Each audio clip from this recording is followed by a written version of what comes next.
Time for another 3-round mock draft here in the Sportsocracy, as authored by at ESPN Draft Nerd Jeremy Greene.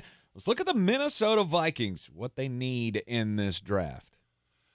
I don't know what to do with this team because you have young guys in the secondary, but neither of them played particularly well last year. Neither of them played a lot, but you're going into next year with so your free agent acquisition was Byron Murphy. Mm-hmm.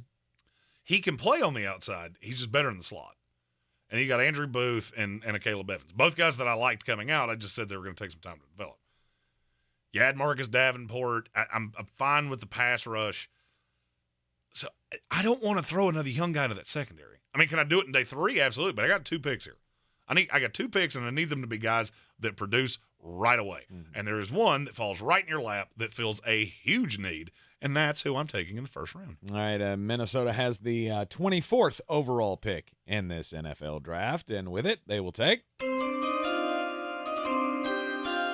Zay Flowers, wide receiver, Boston College. I wondered how long it was going to take for you to get your little boyfriend in here. Secret lovers. I love Zay Flowers. I have loved Zay Flowers for years. Quarterback play has never been exactly what I wanted it to be. A lot of snaps. This kid's 5'9", $182, and most people look at him and go, oh, he only plays in the slot. No, he doesn't. He can play on the outside. I've seen him do it. In the ACC, against Clemson, against Florida State, against Miami, against high-level NFL-type talent, I've seen him play on the outside, and I think he can do it in the NFL. And if I'm Minnesota, that's what I'm looking for. All right, Adam Thielen, one of the biggest problems I saw with this team last year is that you did not consistently have anybody that could steer coverage away from Justin Jefferson.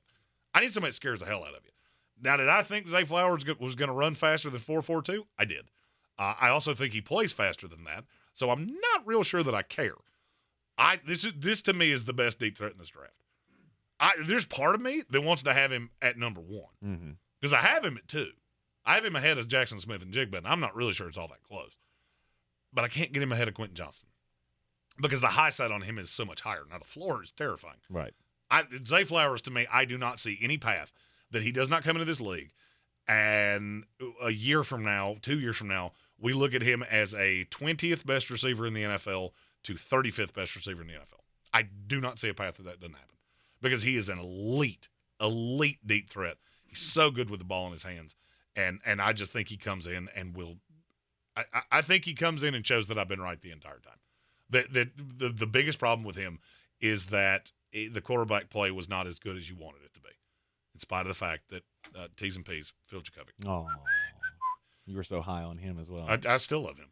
And I think if he could ever stay healthy, maybe drink a fucking glass of milk. Yeah, Justin Jefferson, Zay Flowers, that'd be a hell of a tandem.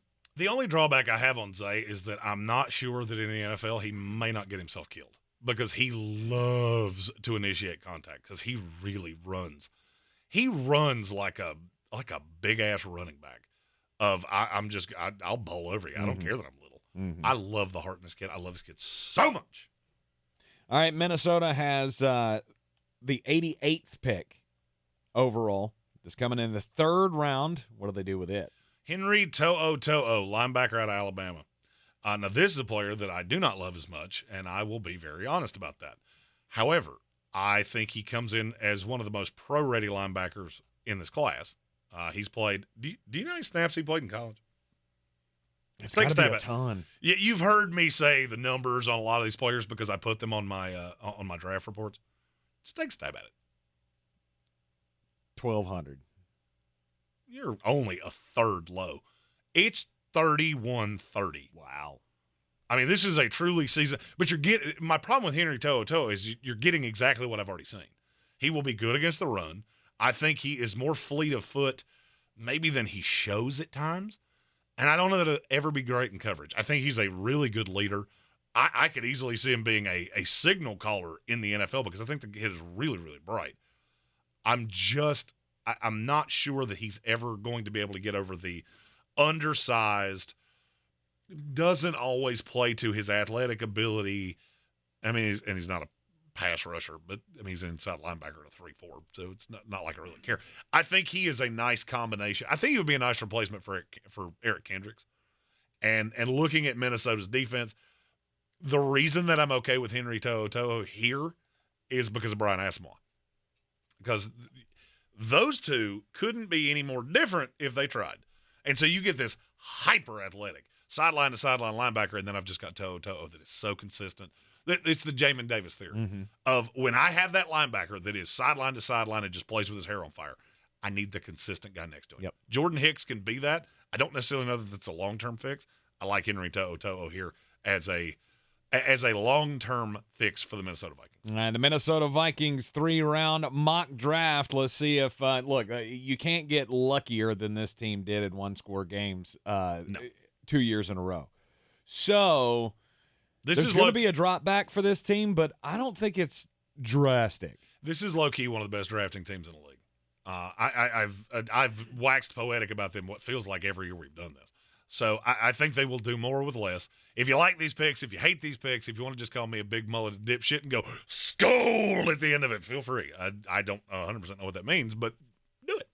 And if there's a player you'd like to know how they fit with the Minnesota Vikings, comment that out. I answer all of those. I'm trying my damnedest. We got way more comments with the first set of these than I anticipated.